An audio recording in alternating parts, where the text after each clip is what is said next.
So this is just how disrespected I have been um, in the last 9 years. Oh, fucking cunts of women. So apparently I wanted children. No, I've never. Oh, because I treat my dog like a child? No, I don't. I treat my dog like anyone else that dotes over their dogs. You know, like the way my grandfather Reg doted over the terrier that we had inside as well. So yeah, my dad Mark Fleming used to dote over his German Shepherd Heifer. So yeah, no, I don't treat it like a baby, but that's some sick female shit. Some sick behavior of drunken, drug fucked women. I wonder if it came from deadbeat Christy Childs, my mother's niece, or my mother's deadbeat, drunken, fucked up sister, Robin Childs. Oh, Miriam Mahalsk is just as bad, but then, so is Carol, my mother. You gotta look at it and go, oh, well, then where does Amanda get it from? Have a look at the fuckwits on my mother's side of the family. The women have issues. Okay. Man has got the same fucking issues. It's like my dog's an inside dog. I'm not going to put it outside. Simple. He's not going to, they've got, like, I can't stand him. I'm not going to get into this and just say, okay, apparently, goes out with, oh, hang on. No, let me tell you who did this. Karen Hurley, that fucking sick, twisted freak. Karen Hurley is not a friend of mine, never has been. Giovanni Consalvo sucked up her ass. Karen Hurley is Larry Altivilla's ex-mother-in-law. Thank God he had the intelligence to divorce that skanky thing. She's a widow. Seriously, so I only met Larry Altivilla in 2011. We got talking because he went to school with some cousins on my dad's side, which aren't, anyway. That's Dad's older sister's children. So Aunt Sandra's children, he went to school with the younger one, Beck, I think. Anyway, and then his children, so Larry Altivilla's children, which is Romeo, Portia, and I can't think of that one now. Anyway, they went to school with my older cousin's children. So Holly, Grace, and oh god, I was going to forget him because I'm not close to him. So they went to the same grammar school. So then we got talking, going, oh, them, they're my cousins. Yeah. So, and then apparently they knew cousins on my mum's side as well. I was like, oh, okay. Now, Karen Hurley was always trying to be in with Larry Altivilla's friends. I'm like, well, I'm not really friends with him. I'm acquaintances. I'll say hi and whatever. Like, he's not, I'm not going to say I know. Like, I think he's a nice guy. I don't know him well enough. Like I went to his wedding. We were invited to his wedding. I went to his Bucks night. Like since 2011, we caught up. So I would say, yeah, like with Larry, like we used to catch up. I used to drive up from Sydney to go to Avoca with him and catch up. Like Dad's at Empire Bay, and I'm like, oh, what are you up to? Like, like, oh, let's go to Rojo Rockets at Avoca. I'm like, okay, I'll drive up from Sydney and come and see you. So, there was a friendship there, or friendship developing, whatever it was. Like, but well, we might see each other, say, once or twice a year in that short period of time from, 2011 to 2014, basically. Yeah. So, anyway, and Karen Hurley started this bullshit going, oh, you're wearing, okay, there was a jacket I was wearing, a Canali jacket. Was it my Canali or Cavalli? I've got Cavalli, but it was the white one that I've had since, oh God, 2005. You can see me wearing it back in April 2008, and my black Versace shirt underneath it in 2008, and my grey Dolce & Gabbana pants. So in April 2008, I was going to Billy Elliot with Nana Merriam and my partner John, and you can see me wearing the exact same outfit that I was wearing in 2015. And Karen made this big statement going, "Oh, you copied Larry." I'm like, get fucked. Larry Altivilla. When we met Larry, he was wearing Central Coast clothes like Billabong. He never dressed up. We started like I used to say, oh, he's dressing up for us. Even his wife, Christy Altivilla, used to say, oh, he's dressing up for you guys. type thing. And we liked hanging out with him like that. It's like, get fucked. So Cameron's got issues. Because that's what she did say this. It's like, you've got issues. And she goes, oh, you should be yourself. I'm like, be myself. I am being myself. Like, she was weird. I can't stand her. Giovanni used to suck up her ass to try and get in with Larry. I'm like, oh, I don't have to suck up anyone's ass to get in with someone. If I'm acquainted with Larry, I'm acquainted with Larry. If no, I'm not. It doesn't bother me. His kids go to school with my cousin's kids. He went to school with my cousin. Like, it's no big deal. Like, Giovanni's not from Sydney, so he has to suck up to everybody.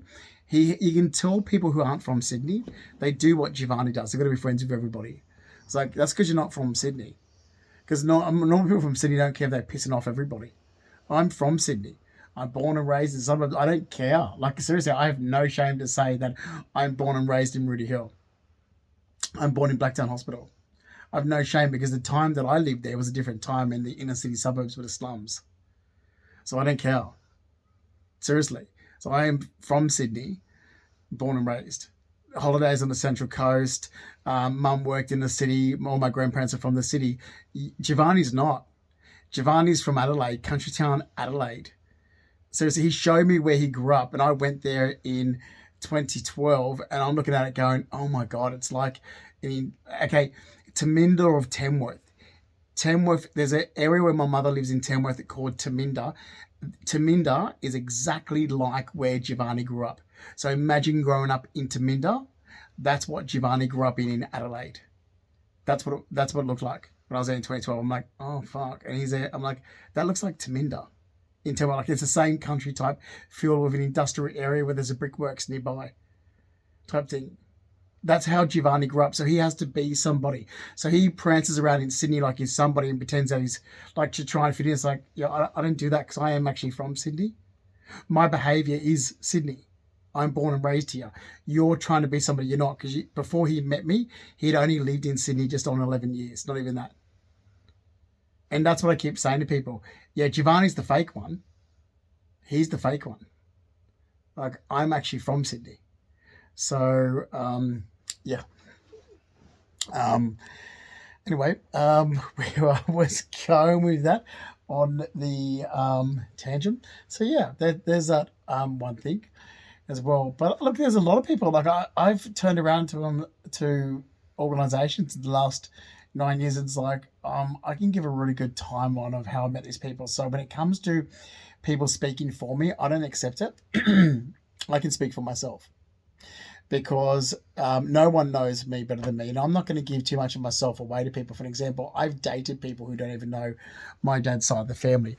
And clearly, even Sam Delati across social media at one stage was going, oh, how could you saying that's your cousin? I'm like, yeah, Madeline Woods, whose mother is Fiona Woods, Fiona's maiden name's Williams, and Fiona's mother is Sharon Williams, and her maiden name's Fleming. That's how, I'll give you a whole family history.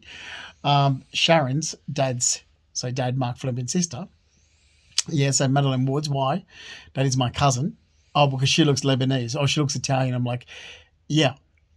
I said this when you and I dated back in 2001, 2002, that my dad's father looks, is what you were told. Like, people see photos of my dad's father standing for him and they go, oh, that can't, you said that's your grandfather. How can that be your grandfather? He looks Italian. I'm like, we say this. That is my grandfather. I know my grandfather, thank you. Stanley Fleming, and that's my nan, Ruby Fleming. And I've literally had people say, even Shane Johnson, it's like, oh, he doesn't look like a Shane Johnson. I'm like, exactly. I've said this so every time. Stanley Fleming's an orphan. He looks ethnic. I'm not going to repeat that. So anyway, back to all this frigging drama caused in my life. Like, yeah, only person that should have been listened to about me was me. Nobody else should ever have been listened to. Okay, there shouldn't have been anyone else speaking for me. No group, no organisation should have gathered information related to me. I even had people think that I changed or I dyed my hair, and it's like I've made this very clear back years ago when I had idiots say, and I actually have to stop it there so this will upload quicker and continue this. I even had people say, information that related to Shane Childs, my mum's nephew, from her deadbeat second. So from Robin Childs, from her second sister, me, her middle sister. I had this Robin Child's son, which is Shane Child's, information related to him that was sort of projected onto me. I assumed that it was related to me. Information that related to Daniel Rackley, so my stepbrother, ex-stepbrother, because Mum and Mark Rackley separated in 94 and divorced in 95. That's not my father, that's my stepfather. This has gone on for years now, including in America. I'm fucking over it. Information that from my high school that was gathered from people, like I literally had idiots contact me through social media, like continuously. It must be this whole gathering around friends and family bullshit and trying to find information. And my mother's telling people I grew up in Tamworth. So okay, this is what she said. Oh, he grew up in Tamworth, which isn't true. So therefore, when I've said, no, we didn't move until the week of our 10th birthday. So it's not. So then idiots had information relation to someone else, because I literally had people say to me, they remember when I was 7 years of age. So people from Tamworth, I'm like, impossible. When you moved to the week of our 10th birthday, it's because my mother's been going around saying he grew up here. So then I've had people from my high school describe Justin Pascoe, this like sandy brown hair. So the Justin Pascoe, I remember, because I actually literally had people go, oh, because, like, I don't know what scam my mum's doing. And this is the whole thing. She's going, oh, he grew up here. So then idiots were actually looking for people who actually grew up there. I didn't grow up there. I was barely there for 6 years. So Justin Pascoe, and this is how I knew they were talking about him, because he was older than me. Blondish hair. He sung Phantom of the Opera at the school assembly. I remember that. But he had a brother at the school. That's where the one giveaway was. Where some idiots go about my older brother being at the same school. I'm like, never had an older brother at the school.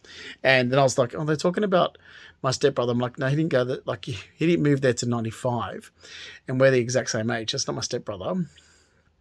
And then the whole thing. So Justin Pascoe actually wore his army clothes. So he was involved in army cadets, and he wore his army clothes to school. And so this is the whole bullshit with my mum. Oh, he grew up here. Well, no, I didn't. I lived there for 6 years. So when you're telling people I grew up somewhere, they're looking for someone who actually did grow up in the area, which is why I even had Charles Dunkley say, oh, yeah, because I remember you when you were 7. I'm like, well, that's insane. How did you know when I was 7? Oh, because, and so I've had all these whole country people tell mental health workers in Sydney bullshit lies about me. And I'm turning around to these organisations in Sydney saying that's not true. We didn't move until April 1989. But then they've got information from horse riding people. It's like, no, I knew him when he was 7. I'm like, that's impossible. We never met them until after I was 10. Charles, I never knew until I was about 11. So it's not true. And this is what my mother's done. So why shouldn't she pay for it? She's the one that caused it. So there's that. I actually have to plug my phone in. It's about to die. And upload this and continue in the next video. And then there was... Darren Taylor. Darren Taylor was another one. So this is what she did. So, well, she's the one lying, so make her pay for it, because she's lying. She's told doctors he grew up in Tamworth. It's like, no, I didn't. My doctors should know that I only lived there for 6 years. Here's the details. So all the mental health workers, groups, organisations, social workers and so forth have information I grew up there. So then there's this. So then I had other people think I was molested or something as well, which is really weird. I'm like, how? When? How could that happen? So I'm not lying. I'm telling the truth. My mother just caused so much trouble for 9 years for a little bullshit scam. Like, seriously, I barely lived in Tamworth for 6 years. And the entire time, because when Mum moved there, she knew no one there. She didn't. She went there for a weekend holiday because that's what Mark Rackley wanted to do. They liked it and she brought a house there. That's it. End of story.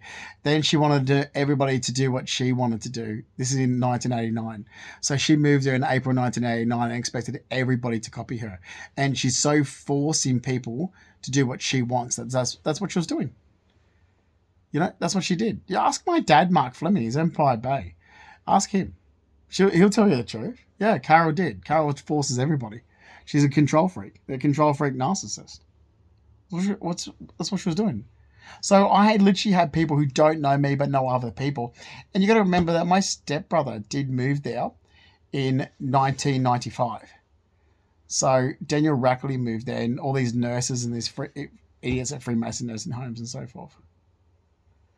So yeah, she did do that. So why would I pay the damage? This has just gone on for 9 years. Why am I stuck with it? Why am I stuck with a bill for what other people have done? I didn't do it. Why should I pay it? They did it. Make them pay. I've got to upload this one now, and I'll do another quick one after it. Just finish what I have to say. But my phone's about to die, so I've got to charge it.